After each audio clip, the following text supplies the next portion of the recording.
আমি রিনাজ ডিম ফুডস থেকে আপনাদের সবাইকে জানাচ্ছি আন্তরিক ভালোবাসা। মাই ডিয়ার লাভলি ভিউয়ার্স, আসসালামু আলাইকুম। আজকে আমি আপনাদের সাথে শেয়ার করতে যাচ্ছি খুবই মজার একটি রেসিপি। আজকের রেসিপি পপকর্ন চিকেন, খুবই জুসি আর ক্রাঞ্চি। এই পপকর্ন চিকেন সবাই খেতে খুব ভালোবাসেন। চলুন আমরা একটু দেখে নিই। পপকর্ন চিকেন তৈরি করার জন্য আমি এখানে 300 গ্রাম চিকেন ব্রেস্ট নিয়ে নিয়েছি, ছোট ছোট টুকরো করে কেটে নিয়েছি। এখন এতে দিয়ে দিচ্ছি 1 চা চামচ লবণ, হাফ চা চামচ কালো গোলমরিচের গুঁড়া আর হাফ কাপ টক দই। আপনারা টক দইয়ের পরিবর্তে হাফ কাপ অথবা 1/3 কাপ তরল দুধ দিয়ে দিতে পারেন। এখন একটু ভালো করে মেখে নিচ্ছি। এর সাথে আমি আরও কিছু মশলা যোগ করব। এ পর্যায়ে দিয়ে দিচ্ছি 1 চা চামচ গার্লিক পাউডার অর্থাৎ রসুনের গুঁড়া, 1 চা চামচ দিচ্ছি পাপরিকা পাউডার, আপনারা এর পরিবর্তে 1 চা চামচ লাল মরিচের গুঁড়া দিতে পারেন। দিচ্ছি 1 টেবিল চামচ ভিনেগার, 1 চা চামচ ডার্ক সয়া সস আর দিচ্ছি 2 টেবিল চামচ চিলি সস। এখন সবগুলো উপকরণ খুব ভালো মতো মিশিয়ে নিব। তারপর রেস্টে রাখবো 1 ঘন্টা। আর আপনারা যদি সময় না পান তাহলে আধা ঘন্টা রাখলেও হবে। তো বেশিক্ষণ রাখলে এটা টেস্টটা একটু ভালো হয়। এখন খুব ভালো মতো মিশিয়ে নিচ্ছি। আমি চামচের সাহায্যে মিশিয়ে নিচ্ছি, হাতের সাহায্যে মিশিয়ে নিলেও কোনো অসুবিধা নেই। মেশানো হয়ে গেল, এখন আমি রেস্টে রেখে দিব। 1 ঘন্টা রেস্টে রাখার পর এখন এর সাথে আমি দিয়ে দিচ্ছি একটি ডিম। ডিমটা দিয়েও এখন খুব ভালো মতো চামচের সাহায্যে মিশিয়ে নিচ্ছি। খুব ভালোভাবে চামচের সাহায্যে উল্টে পাল্টে মিশিয়ে নিচ্ছি। মেশানো হয়ে গেল, এখন আমি কোটিংটা তৈরি করে নিচ্ছি।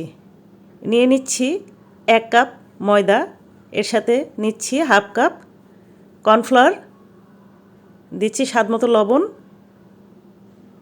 দিয়ে দিচ্ছি 1 চা চামচ গার্লিক পাউডার, 1 চা চামচ পাপরিকা পাউডার। এখন চামচের সাহায্যে ভালো করে মিশিয়ে নিচ্ছি।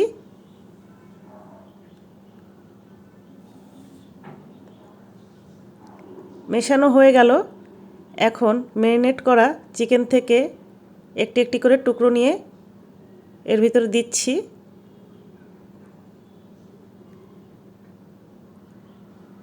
পাঁচ ছয়টি টুকরো নিয়ে নিলাম। এখন চামচের সাহায্যে, অবশ্যই কাঁটা চামচ ব্যবহার করবেন, তা নাহলে হাতে বেশি লেগে যাবে। হাতের সাহায্যে যদি এটা আপনি মেশাতে চান তাহলে সেই ক্ষেত্রে অনেক ময়দাটা নষ্ট হবে। চামচের সাহায্যে মেশালে সেই ক্ষেত্রে ময়দাটা নষ্ট হবে কম। আমি চামচের সাহায্যে মিশিয়ে নিয়ে একটা একটা করে তুলে একটি বাটিতে রাখা পানিতে, একদম পরিষ্কার পানি, সেই পানিতে হালকা করে ধুয়ে নিব।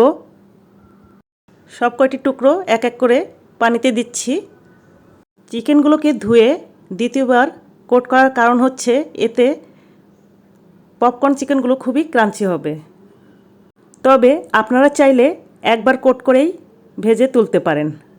প্রতিটা টুকরা আবার পানি ঝরিয়ে তুলে নিচ্ছি এবং দ্বিতীয়বার কোট করার জন্য ময়দার মিশ্রণে দিয়ে দিচ্ছি। এভাবে প্রত্যেকবারই কিন্তু করতে হবে। যতগুলো টুকরো আছে প্রতিটা টুকরাই এইভাবে আলাদা আলাদাভাবে করে নিতে হবে। যেহেতু আজকে আমরা KFC স্টাইলে পপকর্ন চিকেনগুলো করছি, তাই এভাবেই করে নিতে হবে। এখন এই টুকরোগুলোকে আবারও আমি কাঁটা চামচের সাহায্যে দ্বিতীয়বারের মতো কোট করে নিচ্ছি। প্রতিটি টুকরা কোট করা হয়ে গেলে আমি টুকরোগুলো তুলে নিব এবং অবশ্যই অতিরিক্ত যেই ময়দাটা থাকবে সেটা ঝরিয়ে তুলে নেওয়ার চেষ্টা করছি।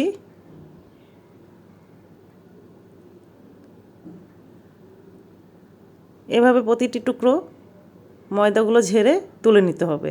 এভাবে যদি চিকেনের টুকরোগুলোকে ভালোভাবে ময়দা ঝরিয়ে নেওয়া হয় তাহলে তেলটা ভাজার সময় নষ্ট হবে কম। সবগুলো টুকরো তুলে নেওয়া হয়ে গেল। এখন একটি প্যানে আমি মাঝারি আঁচে তাপ দিয়ে তেল গরম করে নিয়েছি। খুব বেশি গরম করার দরকার নেই। এখন একটি একটি করে টুকরো সেই তেলে দিয়ে দিচ্ছি। তাপটা কিন্তু মিডিয়ামে থাকবে। আস্তে আস্তে ভেজে নিতে হবে, তাহলে উপরেও সুন্দর গোল্ডেন কালার আসবে এবং ভিতরেও খুব ভালোভাবে সেদ্ধ হয়ে যাবে। এক পাশ গোল্ডেন ব্রাউন হয়ে গেলে আমি এক এক করে উল্টে দিচ্ছি। প্রতিটা টুকরাই এইভাবে উল্টে দিলাম।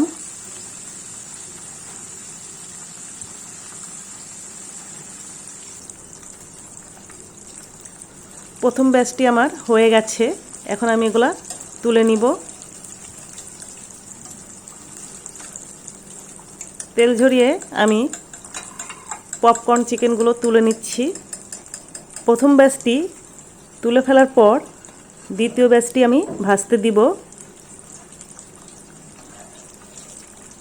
দেখুন খুব সুন্দর হয়েছে, একদমই কেএফসি স্টাইলের। এটা খেতে কিন্তু খুবই ক্রাঞ্চি আর ভিতরে কিন্তু খুবই জুসি হবে। প্রথম ব্যাচটা আমার তুলে নেওয়া হয়ে গেল, অপূর্ব সুন্দর হয়েছে। এখন আমি দ্বিতীয় ব্যাচের চিকেনগুলো দিয়ে দিচ্ছি। একই রকমভাবে দ্বিতীয় ব্যাচটিও আমি ভেজে তুলে নিব। দ্বিতীয় ব্যাচটিও হয়ে গেছে, আমি আস্তে আস্তে তুলে নিচ্ছি।